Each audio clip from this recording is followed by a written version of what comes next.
Kerala bank കാണിച്ചത് കൊടുമ്പഞ്ചന എന്ന് Hanveev chairman TK. Govindan. സർക്കാർ ഗ്യാരണ്ടി നിന്നിട്ടും 8 കോടി രൂപയുടെ വായ്പ നിഷേധിച്ചത് ചതിയും വഞ്ചനയുമാണെന്ന് അദ്ദേഹം ആഞ്ഞടിച്ചു. ചില ഉദ്യോഗസ്ഥർ സർക്കാരിനെയും ബാങ്ക് ചെയർമാനെയും ധിക്കരിച്ചാണ് പ്രവർത്തിച്ചതെന്നും ജനകീയ ബാങ്ക് എന്ന് വിശേഷിപ്പിക്കുന്നത് കേരള ബാങ്കിന് ചേർന്നതല്ലെന്നും ടി.കെ. ഗോവിന്ദൻ പറഞ്ഞു. അത് ഒരു കൊടിയ വഞ്ചനയുടെ കഥയാണ്. അത് കേരള ബാങ്കാണ്. കേരള ബാങ്ക് നമ്മളോട് കാണിച്ചത് ചതിയായിരുന്നു.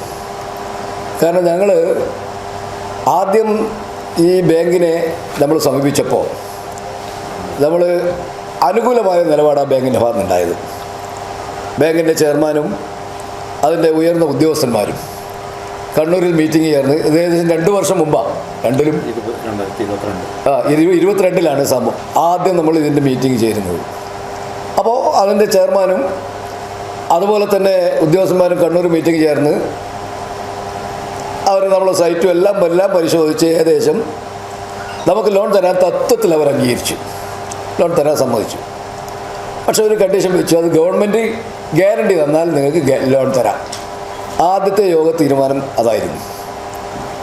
പക്ഷെ അതിനെ തുടർന്ന് ഗവൺമെൻറ് ഗ്യാരണ്ടിക്ക് ശ്രമിച്ചപ്പോൾ ഗവൺമെൻറ് സാമ്പത്തിക പ്രതിസന്ധിയും ഗ്യാരണ്ടി നിൽക്കുന്ന സംഖ്യ ഗവൺമെൻറ് കടത്തിൻ്റെ പരിധിയിൽ പെടും എന്നൊക്കെ വന്നപ്പോൾ കേന്ദ്ര ഗവൺമെൻറ് അത്ര ഒരു നിബന്ധന കൊണ്ടുവന്നപ്പോൾ ഗ്യാരണ്ടി നൽകാൻ കുറേ വൈകിയ സന്ദർഭത്തിൽ മുഖ്യമന്ത്രി നേരിട്ട് കണ്ട് സംസാരിച്ച മുഖ്യമന്ത്രി നോക്കാൻ പറഞ്ഞ അവസാനം മുഖ്യമന്ത്രി ഇടപെട്ട് നമുക്ക് ഗവൺമെൻറ് ഗ്യാരണ്ടി നൽകി. അപ്പോഴൊക്കെ കുറേ ഡിസ്കഷനൊക്കെ വരെ നടക്കുന്നുണ്ട്. അപ്പോൾ ഗ്യാരണ്ടി തന്നാൽ നമുക്ക് ലഭിക്കുമെന്നുള്ള പ്രതീക്ഷയിലാണ് നമ്മൾ നിന്നത്. ഗ്യാരണ്ടി ബാങ്ക് നൽകുമ്പോൾ ബാങ്ക് പിന്നീട് നിരവധി നിബന്ധനകളാണ് വെച്ചത്. ഓരോ തവണ ഓരോ നിബന്ധന വെച്ചു. പലതവണ ബാങ്കുമായി നമ്മൾ മീറ്റിംഗ് ചേർന്നു. അതിനുവേണ്ടി എത്രയോ സമയവും പണവും നമ്മൾ ചിലവാക്കി. അതിൻ്റെ പ്രോജക്റ്റ് തയ്യാറാക്കാൻ, അതിൻ്റെ മീറ്റിങ്ങുകൾ ചേരാൻ നിരവധി തവണ 2 വർഷം ഈ ബാങ്ക് ഗ്യാരണ്ടി നിന്നാൽ തരാമെന്ന് പറഞ്ഞ ബാങ്ക് 2 വർഷം ഞങ്ങളെ പലവിധത്തിലും തടസ്സങ്ങളുണ്ടാക്കി. നൂൽ വാങ്ങാനും മറ്റ് യന്ത്രവൽക്കരണത്തിനുമാണ് ഹാൻവീവ് വായ്പയ്ക്ക് അപേക്ഷിച്ചത്. സർക്കാർ ഗ്യാരണ്ടി വേണമെന്ന് പറഞ്ഞത് പ്രകാരം മുഖ്യമന്ത്രിയെ കണ്ടു കാര്യം പറഞ്ഞ് ഗ്യാരണ്ടി അനുവദിപ്പിച്ചു.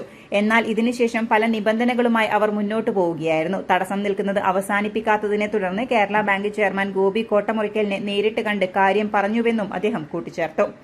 ഉദ്യോഗസ്ഥ തലത്തിൽ പല യോഗങ്ങൾ കഴിയുകയും റിപ്പോർട്ട് സമർപ്പിച്ചതിനു ശേഷവുമാണ് കേരള ബാങ്ക് അവസാന നിമിഷം പാലം വലിച്ചത്. ദൈനംദിന കാര്യങ്ങൾക്ക് വായ്പാ തുക ചെലവഴിക്കില്ലെന്നും വികസന കാര്യങ്ങൾക്ക് സാമ്പത്തിക വിനിയോഗം ചെയ്യുന്നതിനായി ഒരു മോണിറ്ററിംഗ് കമ്മിറ്റി രൂപീകരിക്കുമെന്ന നിർദ്ദേശം ബാങ്കിന് മുമ്പിൽ ഹാൻവീവ് വെച്ചിരുന്നു.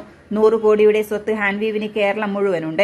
ഈ സാഹചര്യത്തിൽ സർക്കാർ ഗ്യാരണ്ടിയിൽ HDFC പോലുള്ള ന്യൂ ജനറേഷൻ ബാങ്കുകൾ വായ്പ അനുവദിക്കാൻ തയ്യാറായിരുന്നു.